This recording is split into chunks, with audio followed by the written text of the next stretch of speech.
Welcome to Nasdaq Trade Talks. I'm Jill Malandrino, global markets reporter at Nasdaq.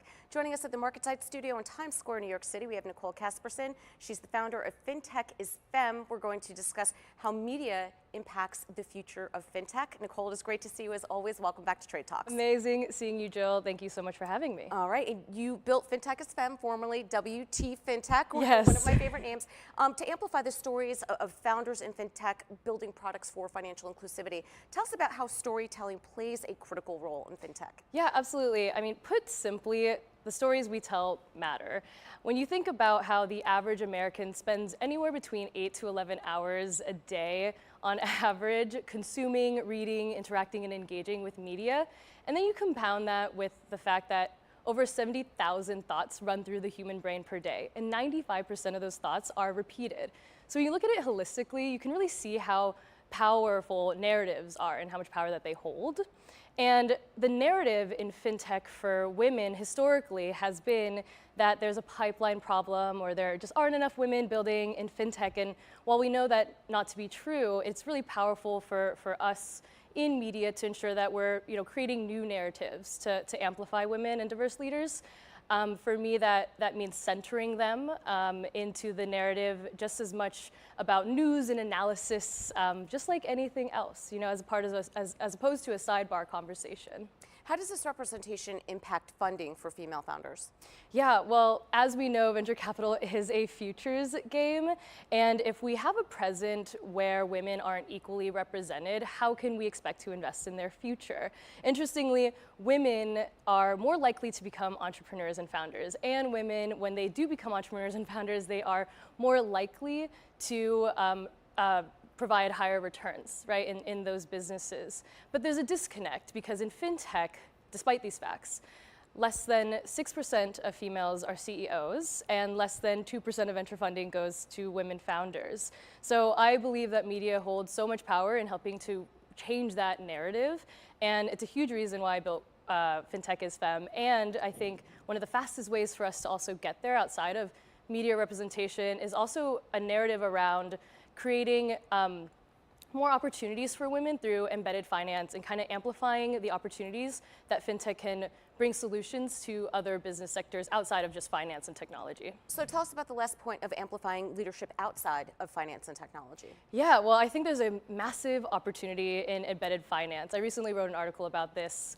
And with embedded finance, it really opens the door for more female entrepreneurs to enter the fintech space without a background in either finance or technology, without that typical Wall Street or Silicon Valley background that you think of when you immediately think of a fintech founder. And I would love to use healthcare as an example. So healthcare is actually a female-dominated space.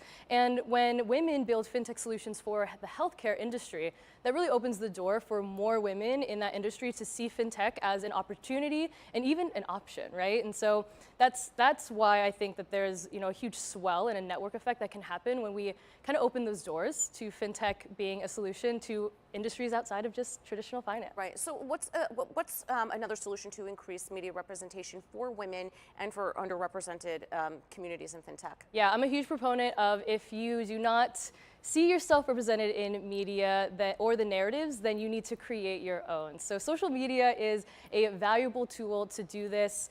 Myself, as a journalist, I do hold, and a woman of color, I do hold the responsibility of ensuring that leaders in fintech, especially those building for financial inclusivity, have a safe space to share their stories with me. And then it's my responsibility to really amplify them. And that's why I created Fintech is Femme. And it's also part of the reason why I partnered with Nasdaq Datalink to really amplify and give that media exposure to the next trailblazer in fintech.